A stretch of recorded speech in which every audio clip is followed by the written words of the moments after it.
తాకట్లో ఉన్న మీ బంగారాన్ని విడిపించి ఆ రోజు ఆన్లైన్ రేటుకి కొంటాం. Sharma gold company. నమస్కారం, వెల్కమ్ టు సుమన్ టీవీ. నేను గీతాంజలి. జూన్ 21వ తారీఖున బహుళ ఏకాదశి అండి. ఈ ఏకాదశి చాలా ప్రత్యేకం అంటారు. ప్రత్యేకించి అనారోగ్యాలతో ఉన్న వాళ్ళకి చక్కటి ఫలితాలను అందిస్తుంది, ఆ అనారోగ్యాల నుంచి బయటపడేస్తుంది అని చెబుతూ ఉంటారు. అసలు ఏమిటి ఇంకా ప్రత్యేకత, ఎలాంటి నియమాలు పాటించాలి తెలుసుకుందాం. వివరించేందుకు ప్రస్తుతం మనతో పాటు ఉన్నారు ప్రముఖ జ్యోతిష్యులు బ్రహ్మశ్రీ నందిభట్ల శ్రీహరి శర్మ గురువు గారు. వారితో మాట్లాడదాం. గురుగారు నమస్కారం అండి. వాగర్థావివ సంపృక్తౌ వాగర్థ ప్రతిపత్తయే జగతః పితరౌ వందే పార్వతీ పరమేశ్వరౌ. ఆదిత్యాయ చ సోమాయ మంగళాయ బుధాయ చ గురు శుక్ర శనిభ్యశ్చ రాహవే కేతవే నమః. శృంగేరి జగద్గురు పీఠాధిపతులకి, కంచి పీఠాధిపతులకి నమస్కారములు తెలియజేసుకుంటూ కార్యక్రమాన్ని ప్రారంభిద్దాం.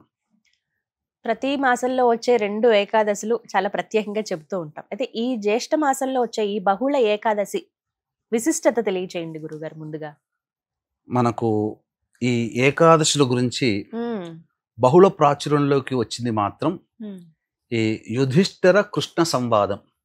అంటే ధర్మరాజు కృష్ణుడి యొక్క సంవాదం. ఎందుకంటే ఈ వనవాసానికి వెళ్ళిన తర్వాతనమ్మా సమయం ఏది ప్రజాపాలన ఉండదు, వృధా సమయంగా ఉంటుంది, ఖాళీ సమయం ఎక్కువగా ఉంటుంది. కాబట్టి ఈ పాండవులు ఎక్కువగా ఏం చేశారంటే ధర్మ ఆచరణ ఏంటి, ఏమేం రోజులు మహత్యం, ఏమేంటివి గొప్పవి అని కృష్ణుడు వచ్చినప్పుడల్లా ఆ సమస్యలన్నీ కూడాను అడగడం, ఆ సమస్యలకి పరిష్కారం, ఆ జ్ఞానము, ధర్మ జ్ఞానం అనేటువంటిది చేశాడు ధర్మరాజు. మనకు అక్కడి నుంచి తెలుసు. అందులోనే భాగంగా కృష్ణుని అడుగుతాడు పాండురాజు సంబంధించినటువంటి ధర్మరాజు. ఏంటంటే ఈ అనేక ఏకాదశులు ఉన్నాయి కృష్ణ, కాబట్టి ఆరోగ్యవంతులుగా ఉండాలి అంటే ఏ ఏకాదశి రోజున పూజించాలి అని చెప్పి అడుగుతాడు. మనకు ఈ చెప్పినటువంటిది జ్యేష్ఠ శుద్ధ ఏకాదశి గురించి ఏమో నిర్జల ఏకాదశి. ఏ ఏకాదశి చేయకపోయినా అన్ని ఏకాదశులు చేసినటువంటి పుణ్య ఫలితం ఏ ఏకాదశి రోజున చేస్తే వస్తుందని అడిగాడు. మరి వెంబడే ఏ ఏకాదశి యొక్క వ్రతాన్ని ఆచరిస్తే అనారోగ్య సమస్యలు రూపుమాపబడతాయనంటే అప్పుడు చెబుతాడు కృష్ణుడు, జ్యేష్ఠ బహుళ ఏకాదశి యోగిన్యేకాదశి అని అంటారు. ఆ ఏకాదశిని ఆచరించమని చెప్పారు. ఇది సాక్షాత్తు మనకు శివపురాణంలో కూడా కనబడుతుంది. అంటే అలకాపురికి రాజు కుబేరుడు, అందరికీ తెలిసిందే, ధనానికి అధిపతి కుబేరుడు. ఈ కుబేరుడికి ఉన్నటువంటి గొప్పని ఏమంటే ప్రతిరోజు కూడాను బ్రహ్మకమల పుష్పాలతో ఈశ్వరుని అర్చిస్తాడు. ఈ బ్రహ్మకమల పుష్పాలు తీసుకురావడానికి ఒక పరిచారకుడు, సేవకుడిని పెట్టుకున్నాడు కుబేరుడు.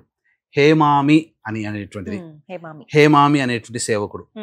అతని పని ఏంటంటే ఉదయాన్నే సూర్యోదయం కంటే ముందే లేచి మానస సరోవరం వెళ్ళి అక్కడ ఉన్నటువంటి బ్రహ్మకమలాలన్నీ తీసుకొని శివుడి పూజ కోసం కుబేరుడికి ఇవ్వడం, కుబేరుడు పూజ చేసేవాడు. ఇలా నిర్విఘ్నంగా కొనసాగుతుంది.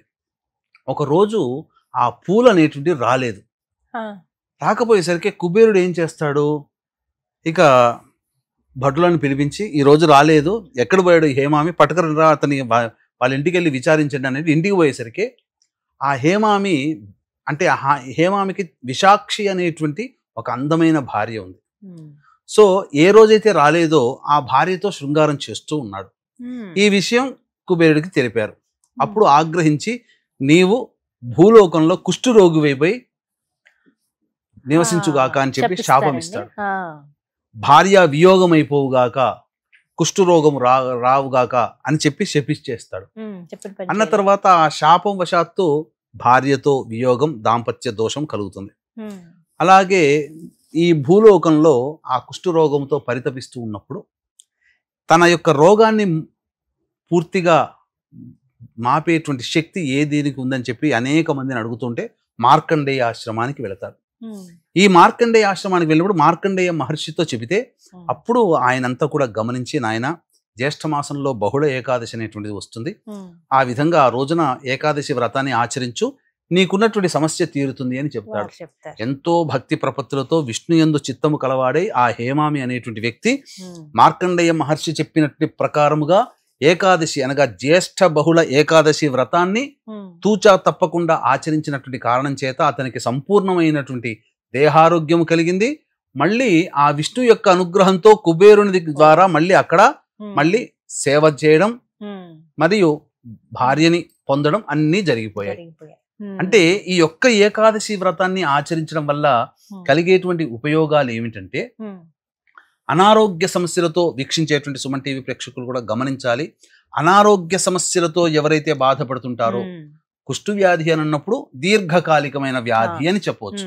కాబట్టి దీన్ని ప్రామాణికంగా చేసుకుని అదొక్కటే కాకుండా దీర్ఘకాలికంగా బాధించేటువంటి షుగర్, బీపీ, థైరాయిడ్, తర్వాత liver problem, kidney problem, cancer problem, అలాగే నర సంబంధమైనటువంటివి, ఇలా అనేక రకాలైనటువంటి వాటితో ఉన్నటువంటి వాడికి ఏకాదశి వ్రతాన్ని గనక ఎవరైతే ఆచరిస్తారో వారికి ఆ విష్ణు యొక్క అనుగ్రహం వలన ఆ అనారోగ్య సమస్య రూపుమాపబడుతుంది, పూర్తి ఆరోగ్యవంతులవుతారు. మరియు విశేషం ఏంటంటే, దాంపత్య దోషాలతో బాధపడుతున్నటువంటి వాళ్ళకి దాంపత్యము మళ్ళీ సిద్ధిస్తుంది. ఇక్కడ ఈ యొక్క వృత్తాంతంలో అనారోగ్య సమస్యల నుంచి బయటపడ్డాడు, భార్యను కోల్పోయిన వాడు మళ్ళీ భార్యను పొందాడు. ఇంకొక విశేషం కూడా తెలియజేస్తానమ్మా. అద్భుతం ఈ యొక్క ఏకాదశికి వచ్చినటువంటిది మహాద్భుతమైనటువంటి ఒక గొప్ప విషయం ఉంది. వీక్షించేటువంటి ప్రేక్షకులు కూడా గమనించాల్సిన అంశం ఏంటంటే, ఈ యొక్క మహత్తరమైనటువంటి యోగిని ఏకాదశి రోజున పుణ్యదినాన్ని పురస్కరించుకొని మీ జాతకరీత్యా కలుగు విద్య, వివాహ, ఉద్యోగ, దాంపత్య, అనారోగ్య సమస్యల నివారణకి, అలాగే మేష, మిథున, కర్కాటక, సింహ, కన్య, వృశ్చిక, ధనస్సు, కుంభ, మీన రాశుల్లో జన్మించినటువంటి వారికి శనిదోష పరిహారార్థమై సర్వదోష నివారణ పూజలు, హోమాలు అనేటువంటివి మీ గోత్ర నామాదులతో జరిపించి శక్తిపాతము చేయబడినటువంటి శంకరంగలి మాలని ఇవ్వడం జరుగుతుంది. అవకాశం ఉన్న వాళ్ళు ఈ కార్యక్రమం తదనంతరం కాంటాక్ట్ చేసి పూర్తి వివరాలు తెలుసుకోవచ్చు. సాయంకాలం 5 గంటలకి ఈ యొక్క కార్యక్రమం ప్రారంభమవుతుంది, గమనించగలరు. ఇక దీనికి ఉన్నటువంటి గొప్ప మహత్యం అని చెప్పాను కదమ్మా. ఈ యొక్క ఏకాదశికి ప్రధానంగా చెప్పబడింది అనారోగ్యం నుంచి బయటపడేటువంటి ఏకాదశి అని చెప్పి. మరి ఈ రోజు ఉన్నటువంటి నక్షత్రం ఏంటంటే అశ్విని నక్షత్రం. దేవ వైద్యులు, ప్రతి మనిషికి మనకు ఒక ఫ్యామిలీ డాక్టర్ ఉన్నట్టుగానే దేవతలకి వైద్యులు ఎవరయ్యానంటే అశ్విని దేవతలు. ఆ అశ్విని దేవతలే అధిపతిగా ఆ రోజు ఉన్నటువంటి నక్షత్రం, పైగా శనివారం అయింది. శనివారం అంటే నవగ్రహాల్లో ఆయుఃకారకుడు, శనివారం కలిసి వచ్చింది. ఆ రోజు యోగిని ఏకాదశి అయింది, ఆ రోజు అశ్విని నక్షత్రం ఉంది. ఇంతకన్నా ఇంకేం కావాలమ్మా? 3 రకాలుగా కలిసి వచ్చినటువంటి సంపూర్ణమైనటువంటి మహత్తరమైన రోజున వీక్షించేటువంటి ప్రేక్షకులు ఎవ్వరు కూడా ఇటువంటి అవకాశాన్ని వదలకండి. పూర్తిగా నియమాలు ఎలా ఉంటాయి? నియమాలు, భోజనం చేయాల్సినటువంటి అవసరం, భోజనం చేయకూడదమ్మా. అలా అని చెప్పి కటిక ఉపవాసము కూడా ఉండకూడదు. ఎందుకంటే ఇప్పుడు దీర్ఘకాలికంగా అనారోగ్యాలు ఉన్నవాళ్ళు పాలు పండ్లు తీసుకోవచ్చమ్మా. పాలు పండ్లు తీసుకోవాలి కాబట్టి సదా విష్ణు నామ స్మరణ చేస్తూ ఉండాలి. నారాయణాయ నారాయణాయ నారాయణాయ అనుకుంటూ ఉండాలి. మామూలుగా ఆరోగ్యంగా ఉన్న వాళ్ళైతే అనారోగ్యంగా ఉన్నటువంటి వాళ్ళకి చక్కగా ఆరోగ్యం చెందాలనే ఉద్దేశంతో ఎవరైనా ఆచరించవచ్చు వాళ్ళ తరపు. పొద్దున లేచి కాలకృత్యాదులన్నీ తీర్చుకొని చక్కగా ఇంట్లో ఆవునేతితో దీపారాధన చేసి తులసి చెట్టు దగ్గర కూర్చొని విష్ణు సహస్రనామ పారాయణం చేసి ఆ రోజున విష్ణు దేవాలయానికి వెళ్ళి సందర్శనం చేసుకొని ఆ రోజంతా కూడా విష్ణునామ స్మరణ చేసుకుంటూ మళ్ళీ ప్రదోషకాల సమయంలో మళ్ళీ దీపారాధన చేసి మళ్ళీ విష్ణు సహస్రనామ పారాయణం ఆ రోజంతా ఉండి తెల్లవారి ద్వాదశి తిథి వస్తుంది. ఆదివారం అయింది ఆ రోజున. ఆ ద్వాదశి తిథి రోజున చక్కగా ఆ రోజున మళ్ళీ విష్ణు సహస్రనామ పారాయణం తులసి చెట్టు దగ్గర చేసి అప్పుడు ఎవరైనా అతిథి అభ్యాగతులకు ఎవరికైనా అన్నదానం చేసి, లేదా బ్రాహ్మణుడికైనా ఇంకెవరికైనా కానీ అన్నదానం చేసి అప్పుడు కుటుంబ సభ్యులు కనుక భుజించి ఉన్నట్లయితే ఆ ఏకాదశి వ్రతాన్ని ఆచరించిన ఫలితం కారణం చేత తప్పకుండా అనారోగ్యం నుంచి బయటపడతారు. అంటే ఇదేదో సినిమాల్లో ఇలా చెప్పి ఇలా చేయబెట్టి ఇలా అన్నట్టు కాదు. ఏం జరుగుతుందంటే ఒక మంచి వైద్యుడు మనకు లభిస్తాడు మన అనారోగ్య సమస్య నుంచి బయటపడడానికి, లేదా ఒక మంచి మందు మనకు లభిస్తుంది. ఇలా ఏదైనా ఒక మంచి హాస్పిటల్కి వెళతాం, తద్వారా మనకున్నటువంటి అనారోగ్యం తగ్గిపోతుందని చెప్పవచ్చు. చక్కటి పరిహారం ఇది చేసుకోవడం కూడా. అంటే ఉపవాసమే దీనికి ప్రధానం.